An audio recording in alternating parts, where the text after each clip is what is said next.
All right, good afternoon, everyone, and welcome to another great afternoon of learning, sponsored by the Maine Department of Education. For those of you who may not know who I am, I think we're all friends here, but my name is Jason Anderson, and I'm the Visual and Performing Arts Content Specialist at the Maine Department of Education. And I'm very excited to welcome back Katie Royal from the North Carolina Virtual Academy to present the second session in a three-part series that we have here on virtual art education in the time of COVID-19. And as I mentioned before I started the recording, tonight's theme is going to be on assessment strategies in the virtual and hybrid setting and whatever else comes down the line, because we will have, as always, a great opportunity for Q&A at the end of the session. As always, if you want to put questions in the chat box during the session, Katie and I will be watching that, and we'll take those questions and give you answers at the appropriate time. So we'll take some breaks throughout the presentation as it's appropriate, and then, like I said, we will have a Q&A session at the end.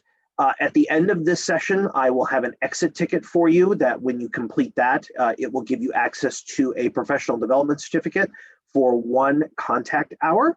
And I'm also going to clear up if anyone missed the link for last week to that professional development certificate. I'll make sure that I square that away. And Katie, I think you have a little survey that you're maybe going to want to give people as well, so that they can give you some feedback and ask some additional questions, maybe even after the fact when they're processing later on. And Katie also said that she's going to be happy to reach out to any and all of you that maybe need some extra support or have some extra questions after the fact. So without further ado, let me read Katie's bio and I will turn the floor over to her. Katie Royal is an online visual arts teacher who teaches high school Art 1, digital photography, and digital imaging and design. Katie is in her 9th year of teaching and her 4th year teaching virtually. And again, that's at the North Carolina Virtual Academy. She also is currently serving her 3rd year as a mentor for teachers who are new to online education. She strongly advocates that all students should receive a high-quality arts education, and while teaching online, has developed various methods to provide authentic virtual experiences. Katie holds a BA in art education with a K-12 licensure from Meredith College and is currently pursuing her Master of Education degree in online instruction from Southern New Hampshire University. Aside from teaching, Katie lives in North Carolina with her husband, Curtis, and their 3 children, Tanner, Trapper, and Torin, all of which are currently being homeschooled. In her free time, she enjoys being outdoors, camping, and hiking, and spending time with her family. And without further ado, I turn it over to Katie. Thanks, Jason. Good afternoon, everyone, and welcome. For those, I think there are quite a few that were here last week, but if not, I am Katie Royal. It's nice to see some of you guys again. I am going to go ahead and share my screen here, and we are going to go ahead and get started. So last week, if you were with us, you'll recall that we discussed just asynchronous and synchronous learning in general, and kind of some options that are available and some ideas that we can use to implement in this unique time that we find ourselves in. Now, I do teach virtually all the time, but I know that there are quite a few of us that are either teaching virtually altogether or kind of doing both. So I hope that what we cover today is going to be useful. My game plan for this evening is to share with you assessment strategies that I use and talk about why I use them.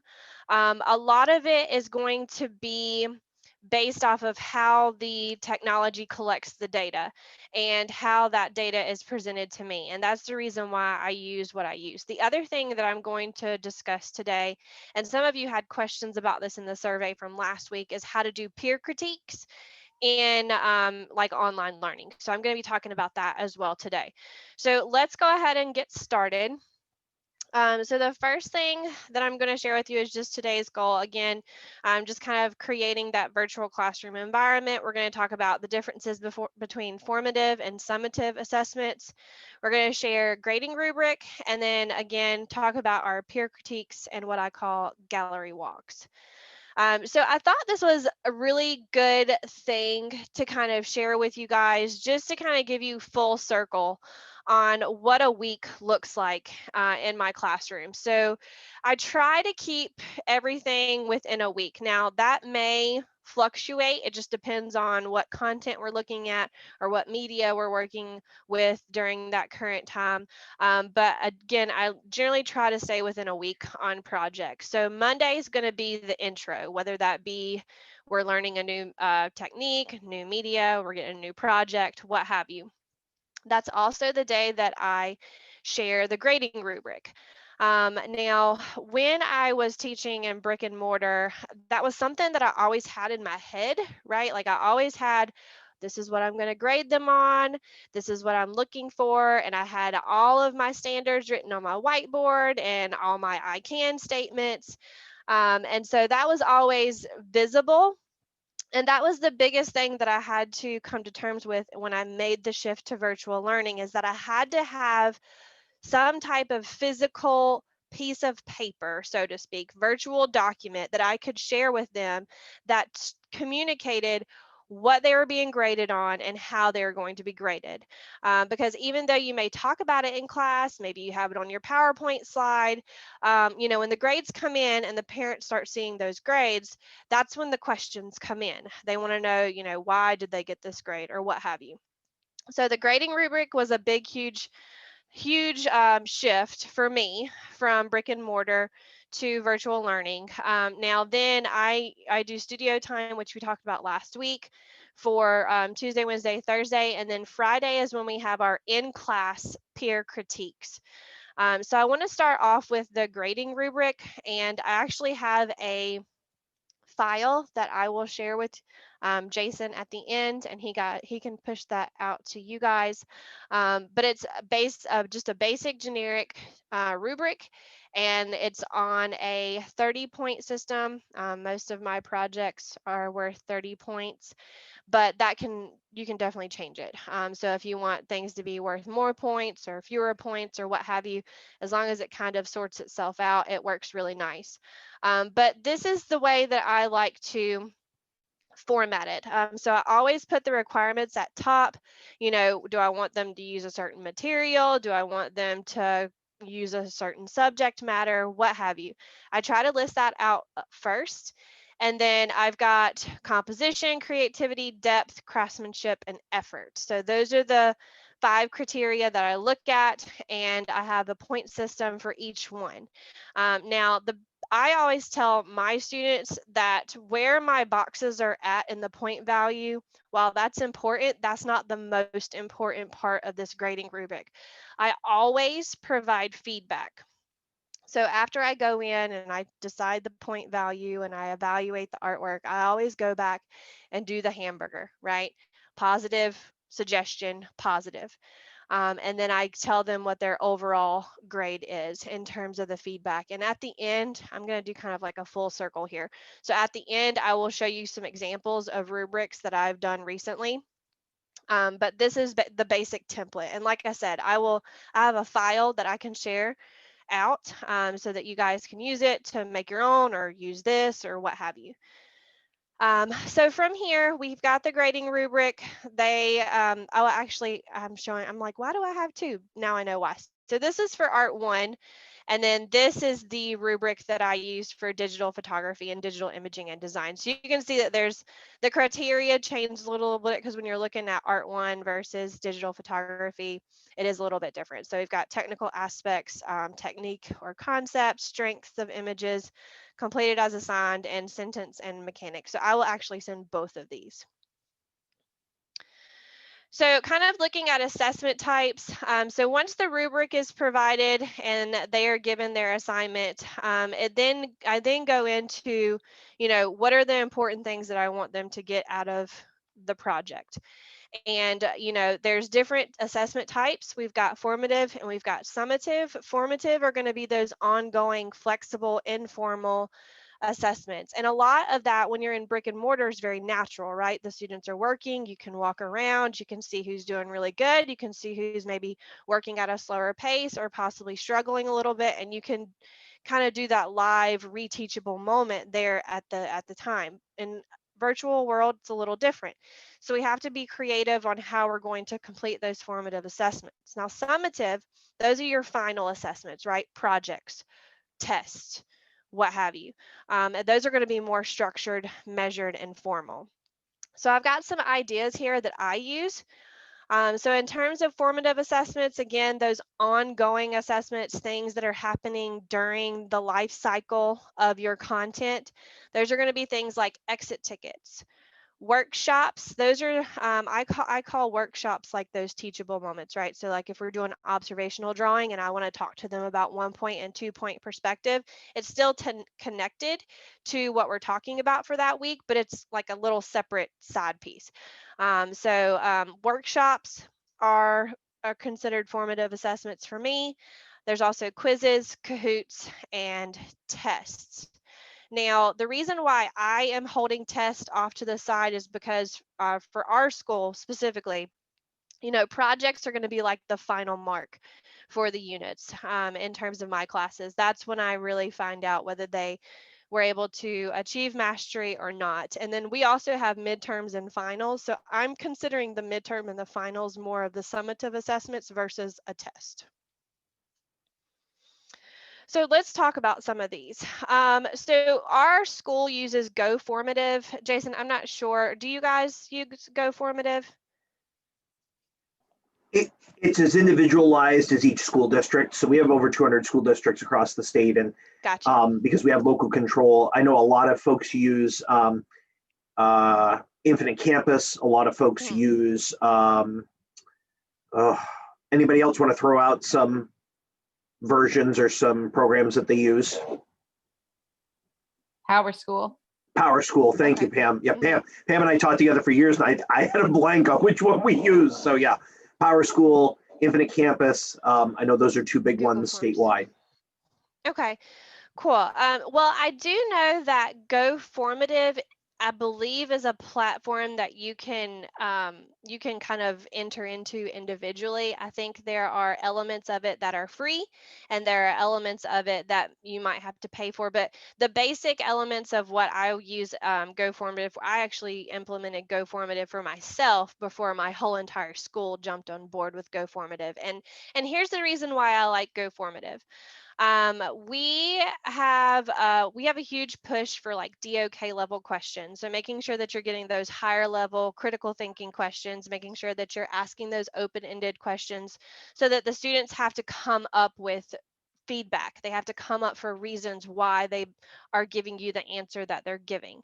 And with Go Formative, you're able to link your standards.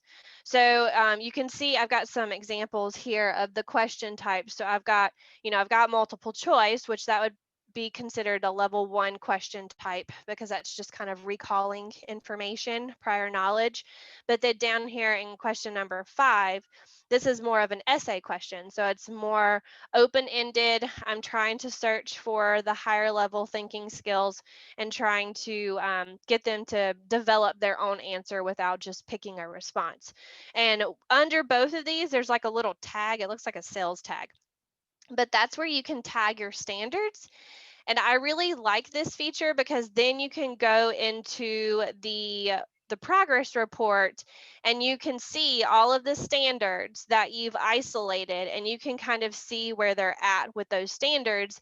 And so, for example, this BV 3.1, um, hey, we're doing pretty bad on that one. So maybe I need to hit that one again, right? And cover it more in class. But theoretically, they're doing really good with vocabulary and recall. It's just maybe I need to hit BV 2.1 and BV 3.1 again. So, exit tickets, they're really supposed to be those quick captures of information, like at the end, making sure that the students understood what you covered for the day. And I find that this is really useful because, like I said, I can just go quickly to this progress report page and kind of see where everyone fell with their responses and kind of see what was missed so that I could start with that on the warm up the next day. So Go Formative, again, I believe parts of it are free, parts of it may be where you have to pay, but it's a really good resource. And it kind of works like Google Forms. I see that Karen put Google Forms here. So it works very similar in terms of like being able to choose question types and things of that nature. Any questions about Go Formative?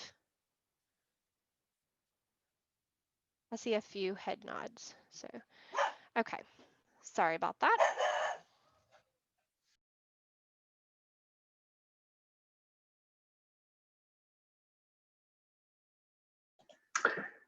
A little break in the action. I think Sorry.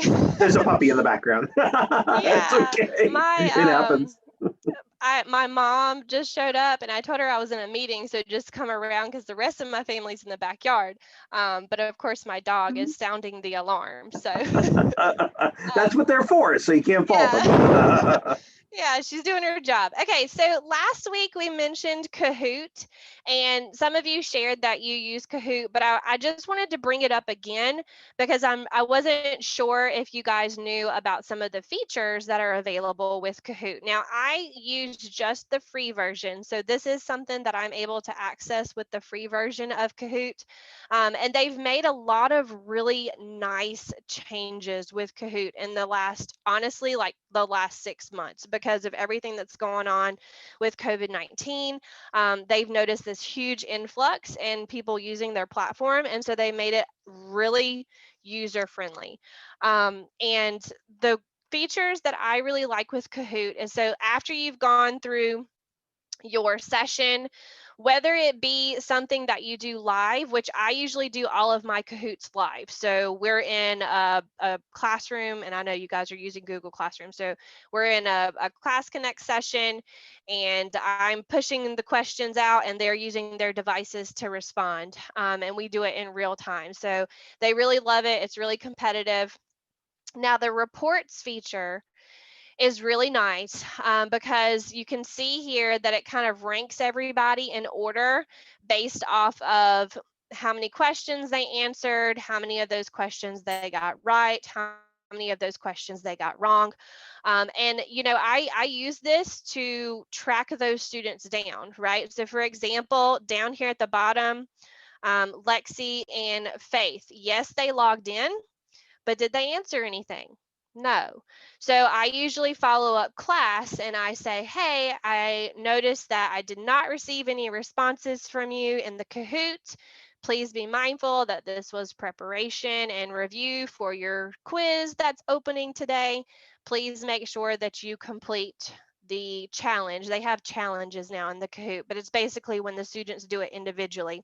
And so I give them the link again because they do get participation credit for this. So if they don't participate in class, then they're losing points. So I usually follow up with that email saying, hey, you didn't do what you were supposed to do. And then I provide like this little snip of, the information that I tracked.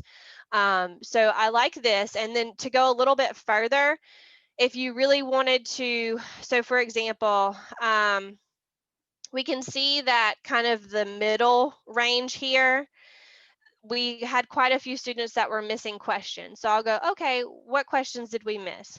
And so then I can go a little bit deeper into the reports because there's a portion that ranks and then there's a portion that lists out the questions. So then it'll tell me my most missed questions. So I can go here on number 2 and it looks like we have a few that are still struggling with rule of thirds.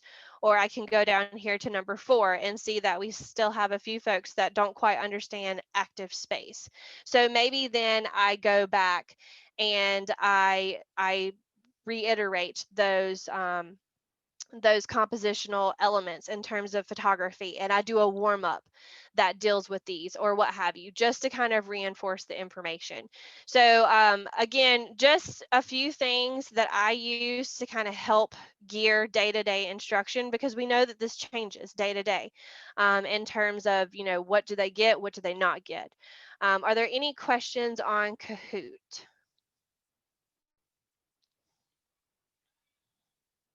Everybody good? Okay, so kind of delving into workshops.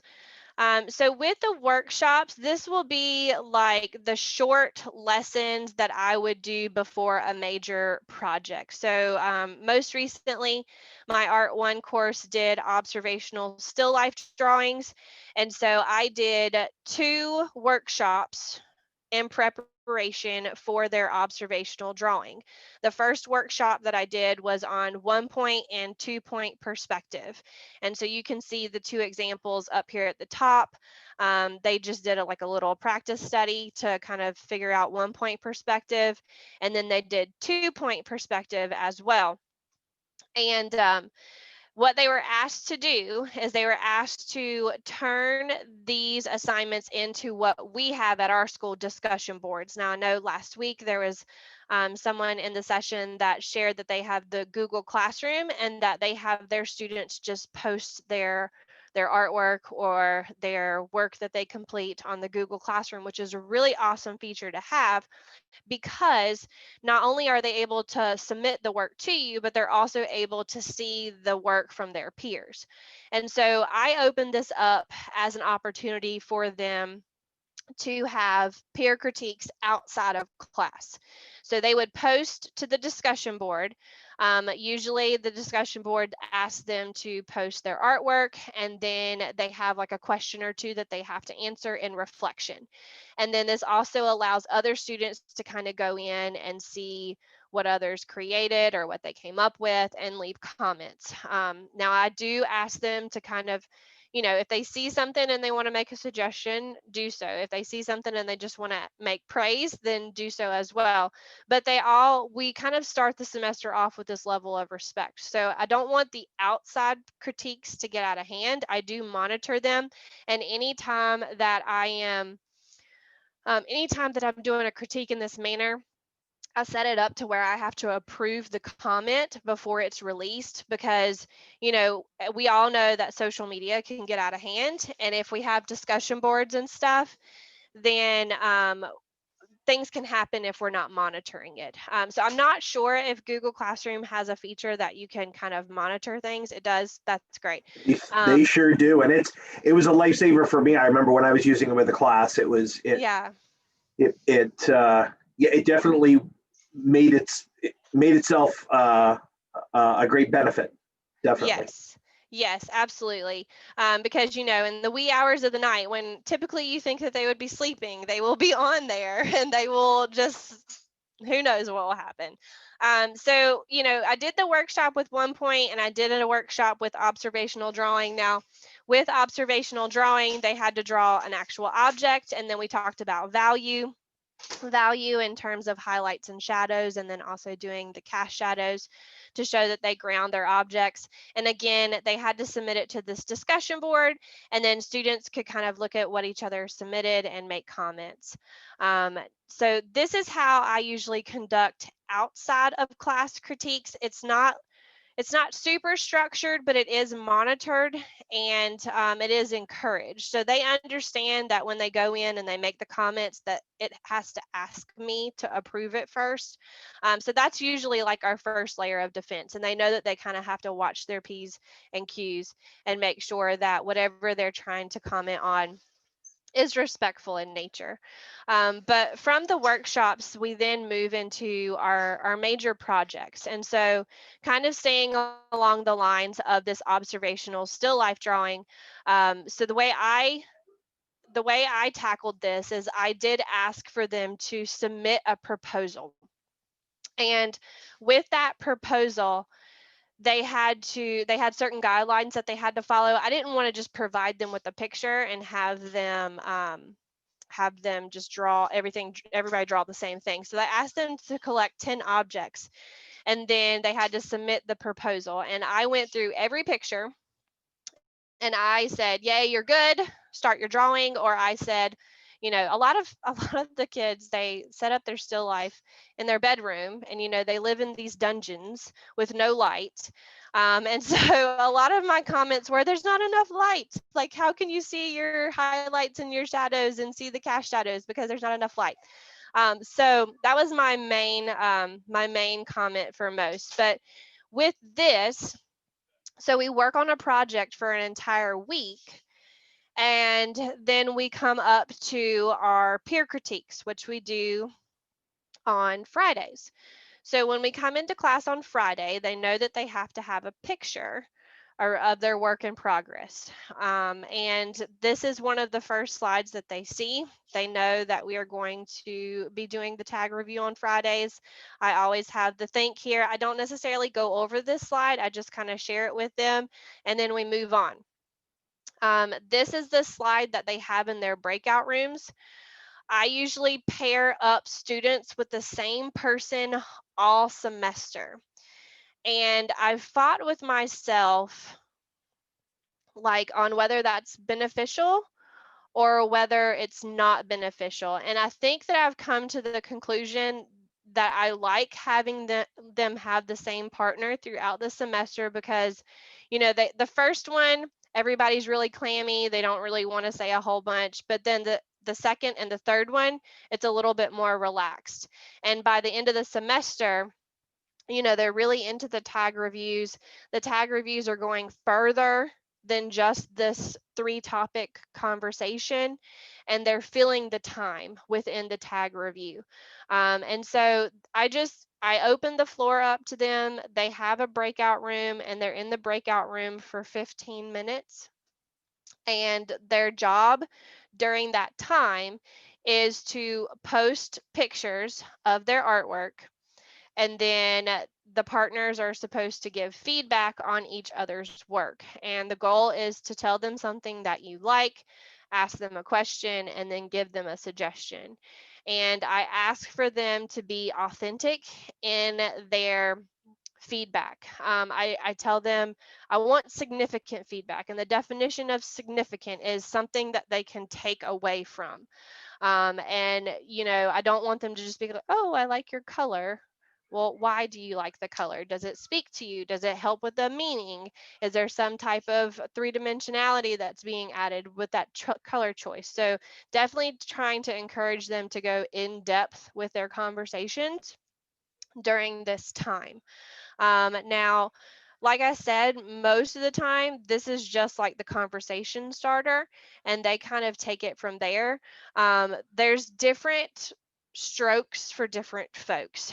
So I have some groups that will post their artwork, and then they will talk on the mic with each other about their feedback. I have other folks that will post their artwork, and then they will just kind of write their comments on the whiteboard, or they will write their comments in the chat box.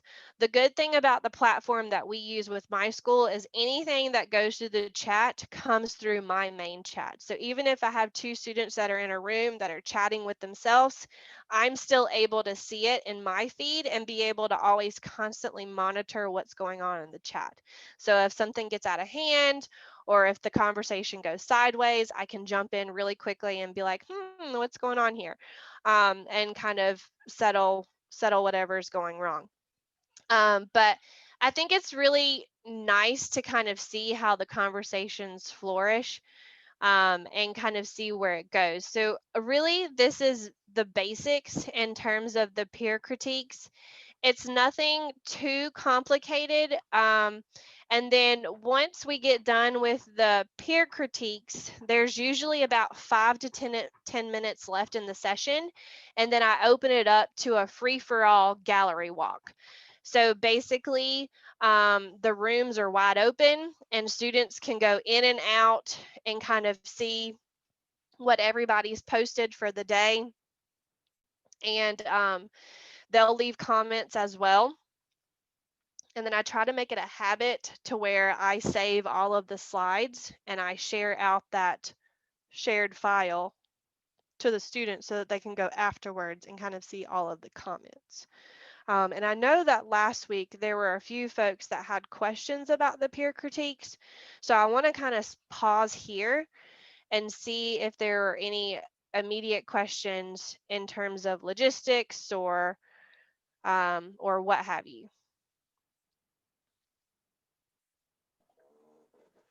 You can put your questions in the chat box and we can check them out there, or just feel free. I mean, we're not a huge group, so if you want to just unmute yourself, you have control of that too. If anyone has any questions or feedback they want to throw out there. I missed last week. Do you, which I apologize, do you go over how to upload all the photos for your kids? My students are having a hard time finding how to upload all their photos. Yes. So when we start the semester off, I usually that's like the first week deal, right? I go over how to go through the system and how to access the drop. We have drop boxes, and I'm not sure what you guys are using specifically, but it basically just prompts them to upload a file. And once they upload the file, they just have to send it. They have to hit submit. Now, when we get into Blackboard, I find, because we use Blackboard, I find that they have a hard time remembering how to post things to the whiteboard. So I usually have like a little snip that gives them the step-by-step directions that I always have on that beginning slide. So hopefully that kind of troubleshoots like the 10 hands that go up all at one time, trying to figure out how to post their picture. Because, you know, when I first started this process, that was what was taking the longest time, was them getting their pictures. So I've found that if I have a set day, like every week, they know Friday's the day. Like it's not new information. So they know to have a picture, and that's like the first thing that should happen. So I would just maybe like if you have to do like just a little list of the directions, or maybe like if you do like a really quick demo, and if somebody asks, or maybe if you put them into breakout rooms, just send that video out real quick. If it's just like 30 seconds, 1 minute, what have you, they can watch that, because it is hard for in the virtual classroom to be in 10 places at once, and everything takes time. So just kind of being pre-prepared and having like a little resource to push out when that happens, that's going to help. Jessica, what are you using for a platform with your students? I'm all Google Classroom. Okay. And So my kids have Chromebooks, Yep. and then everyone has different phones. So it's just sort of trying to figure out how to upload things from all different places with my high schoolers. yeah, and I found my own experience has been that the Google Classroom mobile apps that are available for Android phones and for Apple phones are pretty user friendly. It's almost, you know, I found in working in the digital world, as a lot of you have, I found that just a lot of familiarity comes from routine, and it's hard when you don't have them uploading things all the time to kind of build that that kind of routine. So Jessica, if there's some time that you have available and you want, you and I could just we could touch base, and I could help walk you through some of those particulars a little bit, if that would help. That'd be awesome. Thank you. Yeah, absolutely. Send me an email and we can find some time. Okay, thanks. And that really goes for everybody too. So keep me in mind.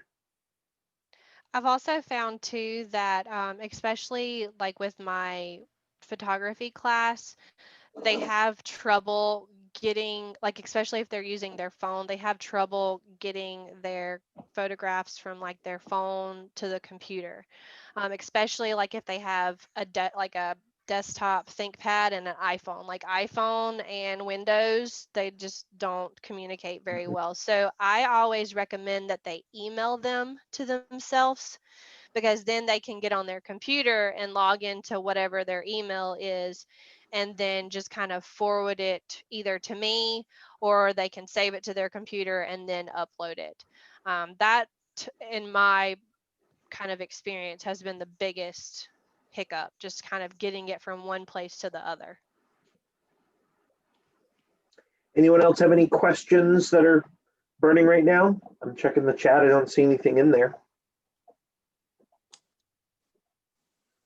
Hey, Jason, it's Linda here. I'm Hey, Linda. wondering if anyone, how are you? Thank you for being there, everyone.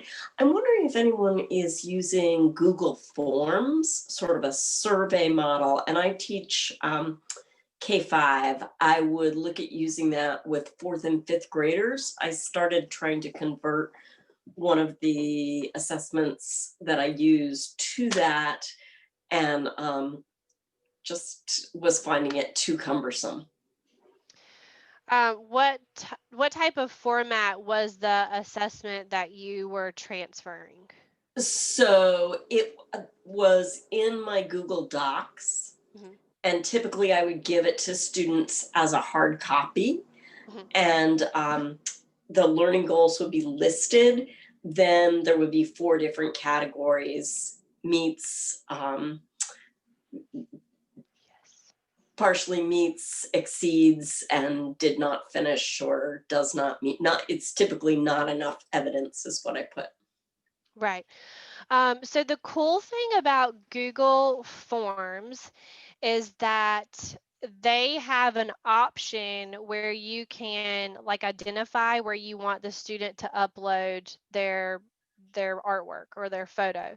And so Right.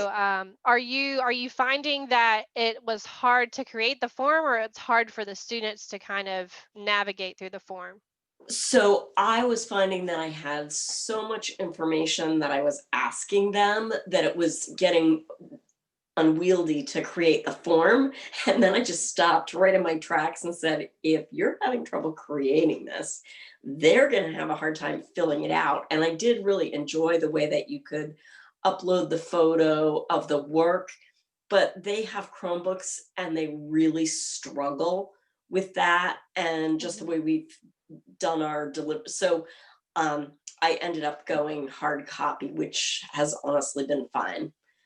But I'd love to transition to that and then also see if there's a way that I'm able to feed that data into PowerSchool. Now that I can answer unequivocally, yes, you can. There is a really great add-on plugin for Chrome that allows easy transfer of Google World stuff into PowerSchool. At least there was in March when I found it. I think it's still there. But I'm kind of seeing a pattern here a little bit that maybe I need to go back and revisit my G Suite idea and trying to do some Google Forms and Google Classroom work for arts educators. Does that, anyone else want to chime in with that? I'm getting 2 thumbs up from Linda. Anyone else want to? Jessica's nodding her head. How do we feel about that? I'm checking the chat right now, seeing if anybody says yes. Yes, cool. Thank you, Karen. Okay, then I will figure that out in my mind, and I will come up with a series to help us out with that. Awesome. Jason, thank you for being so accommodating. Of course. It's all about what you need right now. It's all about how we're going to get through this, So Thank you. totally. Oh, you got it. I saw something interesting, Katie, in the chat about the new format for the iPhone photos. Do you want to talk about that a little bit? Because I'm admittedly not an Apple guy, and I haven't been an Apple guy for years. So, well, I mean, I was when I was teaching. I had a MacBook, but Right. now that I'm at the state, I have a PC. So, what's the story with that, Katie? So I'm not an Apple person either, but I have quite a few students who have them. So I always try to at least have a general base knowledge. And I can tell you that I am never able to open the HEIC files. I don't know why. Especially even if they like email it to me, I'm still not able to open them. And I believe that it gives them an option to save it as a different file type. So I would just make that like a stipulation, or if they send you something because I still have students who do it to this day, and I'll respond back or I'll give them feedback. I can't open this file. Make sure you save as a JPEG and send it back. Because it's just something, again, like Apple likes Apple and that's it. And it's really hard for us as art teachers to be able to view stuff, especially when they're taking pictures with the Apple iPhones and then trying to send them. So I would just make it a stipulation that they always save as JPEG. Now, there was one other thing that I wanted to talk about in terms of the Google Forms. Just like in the meantime, if that's something that you wanted to use, you could try to break it up into like smaller chunks. So like if you start a project and it's kind of like a progressive thing, like maybe they do like a small piece and they answer like one section of your assessment, and then like you do another piece and then they answer a small section of it. And I mean, it kind of equals out to the same amount of time, but it's not as I guess cumbersome in trying to put 5 things in one form. And I've never taught elementary, so this is I have 3 children under the age of 6, so I know kind of like the way that the brain works, and so like kind of piecing it out, I'm wondering if that might help. As I was in the heat of the moment of developing that, trying to transfer my old format to the Google form, I realized that that was probably a better way to go. But that horse has already left the barn in Got terms you. of this rotation. Left and gone, right? You got it. Thank Great. you. No problem. There was something too that I have not been able to try, but I went to a professional development session, and there's a way that you can like forms can get really intricate, and you can like the way you answer one question can lead you one way or the other, and so it gets pretty deep, but it's amazing like what you can do with Google Forms. It is quite remarkable. I would say that Yeah. Google, for all the things that Google is and isn't, I think that it's remarkable how attentive they have been to the feedback from whether it's the education field or the professional world or whatnot. They make significant changes to their applications, their programs, and their platform quite routinely, enough that I used to lead PD sessions on Google apps and whatnot when they first came out, and I would go from one session to the next and still not keep up. And I was the facilitator, I was the trainer, and I still couldn't keep up with everything that was changing, because they would make a pretty dramatic change in the blink of an eye. So, but you're right, Katie, you can do some really amazing things with a Google form now that, before you would have to use a program like Qualtrics or something. You'd have to use like a pretty sophisticated survey tool, but with Google Forms, they really have customized that quite a bit. And it does go quite deep. Yeah, and I'm not going to talk about it too much further, but the professional development that I went was for a math teacher, and so it was very, I mean, it could be applicable to any content area, but it was just kind of interesting to see, like, the way the students answered, it went one way or the other, but that's neither here nor there. I will go ahead and push towards the next slide. So I wanted to kind of come back full circle, and we kind of started off with the rubric and we end with the rubric. And what I wanted to share with you was some examples that I have for my grading rubric. So here's what it looks like blank. Now, when they get it back, once I've reviewed their artwork and I've given them their grade in the grade book, I give them this file. So with our platform, and I'm sure that Google Classroom is probably very similar, like you can probably send documents fairly easy to your students.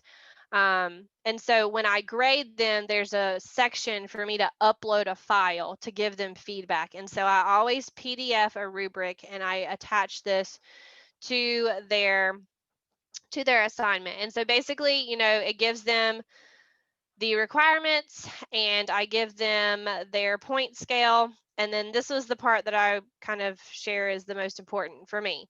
So I kind of give them their feedback and tell them they're 30 out of 30. Now, this was a student that got all their points, but I also wanted to kind of contrast that with a student who did not get all of their points and kind of show you how that looks different.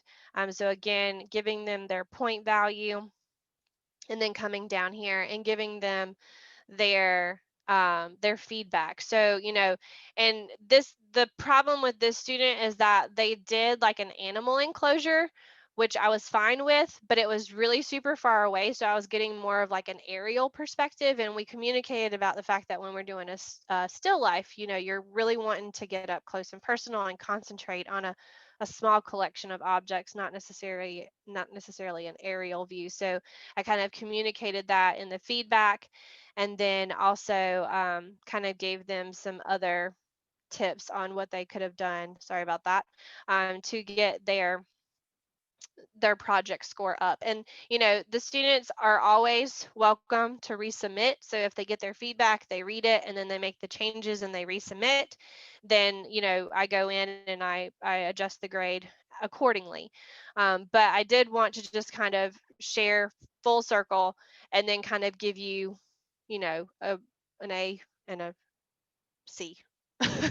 And just kind of show you the contrast and the changes between like what that looks like in terms of feedback, because that's like my biggest pet peeve. Like it takes me forever to go through and do all these rubrics. And so I always remind them, make sure that you go and read the feedback. Make sure that you go and read the feedback, because I take time to do it. You need to take time to read it. So that's pretty much kind of full circle. Um, okay, so I have a question. It says, do you make a separate place for your Friday work within a classroom format? How do they find it? Do they wait for you to put them into classrooms? So are you talking about the breakout rooms for the peer critiques? Okay, so what happens is they come into the session and we do our little intro and I say what I need to say, and then I push them into breakout rooms. And the way that our system works is that I can go in and say, I want, actually, well, I do it one of two ways. So if I'm kind of doing it spur of the moment, then I'll push them out into rooms or breakout rooms and I'll put them in groups of 2. But if I'm not, then I set my rooms up ahead of time. And I have a chart that has their names on it next to their assigned room. And then we have a feature in our classroom where I can allow them to move themselves. I don't know if you guys have that capability in your platform. But so I'll say, okay, it's time for you to tag review, go to your room. And they'll all scurry to their room. And I give them about 3 minutes to do that. And if there's some stragglers in the main room, then I try to get their attention in whatever way possible, and then I help them to their room. And then once they get started, I'm roaming. I go to room to room to room, and I just kind of see what they post. I can't keep my mouth shut during peer critiques, so I usually jump in and leave my 2 cents, and then I hit the door. And then I just make sure that I save everything at the end. And if there's things that I see at the end that I might need to comment on, because we have the tag review on Friday, but their project isn't due until Sunday, because my expectation or my hope is that, you know, maybe their partner will catch something that they didn't, and they'll let them know that, and then they'll use those extra 24 to 48 hours to make those changes before they have to submit their assignment. Because I tell them, you know, fresh eyes are always the best when you're kind of working intensely on a project, kind of having someone give you that new perspective. So that's usually how I run it.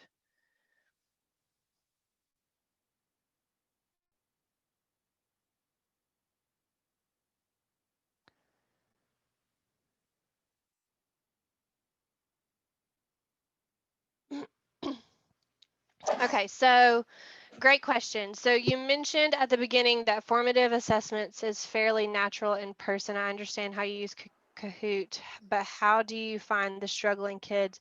So with Kahoot and with the Go Formative, it's easy, right? Because we've got that concrete data. When we move into things that are more fluid, like our art projects and our workshops, it is a little bit more difficult. I 100% agree.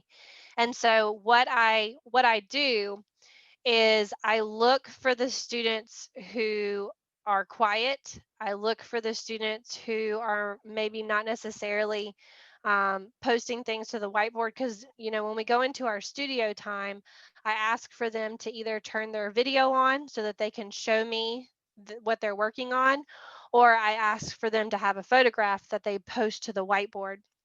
And if they don't do one of those things, then I'm there and I am like, hello, are you there? Like, see me, talk to me, let's talk about what's going on. And I have what I call my bubble students, right? So those students who are teeter-tottering on the line of pass or fail. And usually those are going to be the ones that are struggling. Usually those are going to be the ones that are not necessarily doing your projects or turning things in on time.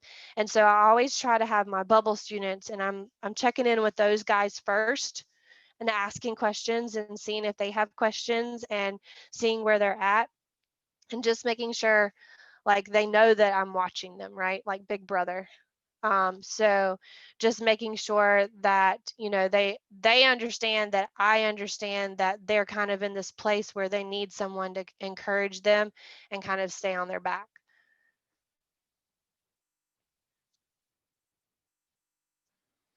Any other questions?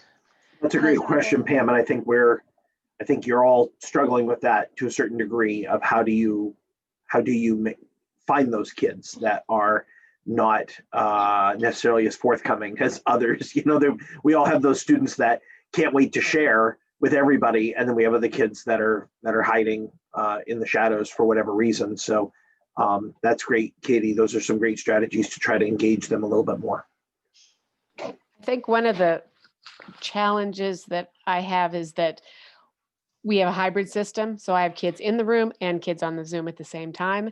And I feel like if I try to find those kids on the Zoom that are the strugglers and have those conversations, then I'm not paying attention, excuse me, to the kids in the room. And that gets really challenging. And because they're never all together, they don't really feel like a cohesive group and they don't know each other. So it's pretty quiet.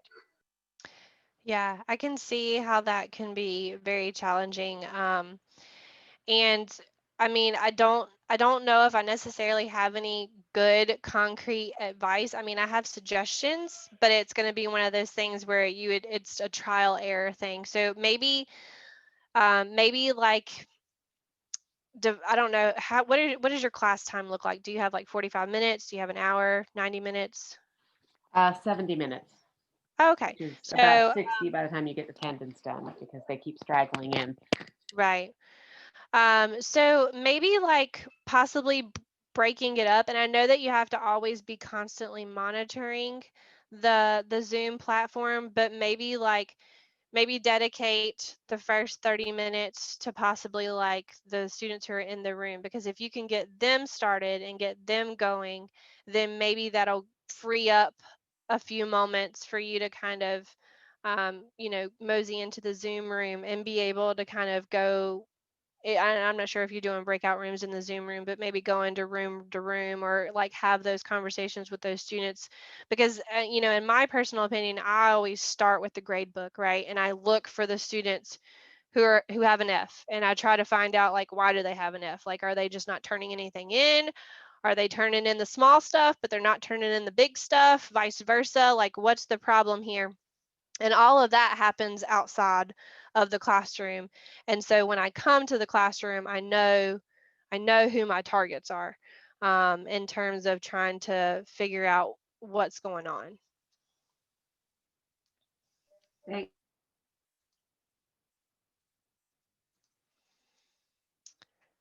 And I know that Jason shared that I had a survey. So I'm putting that into the chat box. It's very similar to the last week one. So just kind of rating how it went. And if you have any like individual questions, I tried to reach out to everyone who had questions last week. So if you have individual questions that you want to send me, then I'll definitely make sure to try to get back to you.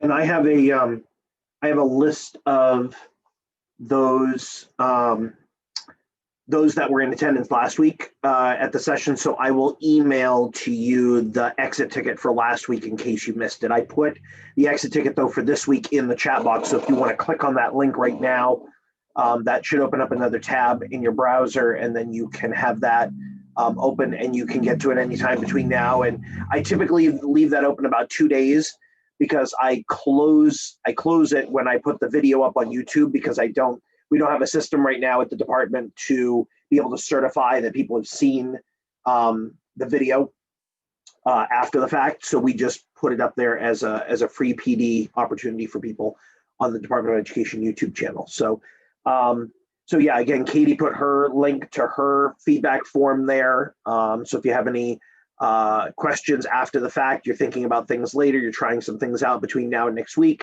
and you want to reach out to her, she would love to have that information. And again, my exit ticket is in there as well for some feedback on the session and for you to get your professional development certificate at the conclusion of that. Katie, next week, I think correct me if I'm wrong, but we're talking about virtual art show and those kinds of options. So next week, the plan is to talk about a virtual art and talent show. So we do have a music teacher with our school as well. And so she and I, and also the middle school art teacher, collaborate on providing an opportunity. It's basically like doing a fall or a spring exhibition that you probably would do with a brick and mortar, just how to do that virtually. That's awesome. That'll be great, because I as much as I hate to admit it, I think we're going to be thinking seriously about how we're going to need to do that, at least in the short term, with any of you that do a half-year show or a semester show coming up in January. And then for an end-of-year show, fingers crossed, we're going to be able to do a brick and mortar show at the end of the school year. But we'll just have to wait and see how that all works out. So. Suzanne says they're planning on a project to building. Oh yeah, that's fantastic. Great. Yeah, and Jessica, I'm gonna invite some of our music friends to come be part of that session as well, so that we can kind of have lots of people that have that input on how to do something like that, so that we can create our own network at the state level to support each other in being able to do things like that. So that's fantastic. Thank you again, Katie, for your time tonight. Thank you all for being here. We've reached our 5 o'clock hour. So one more time, if you want to grab those link to the exit ticket and Katie's feedback form in the chat. Remember, you can save the whole chat log if you want by clicking on the 3 dots down where you type in the chat box. If you click on those 3 dots and click Save Chat, it will save the chat as a text file on your computer. And so I encourage you to take a moment to do that before I close the meeting out. Anyone have anything else for the good of the order that they want to throw out there?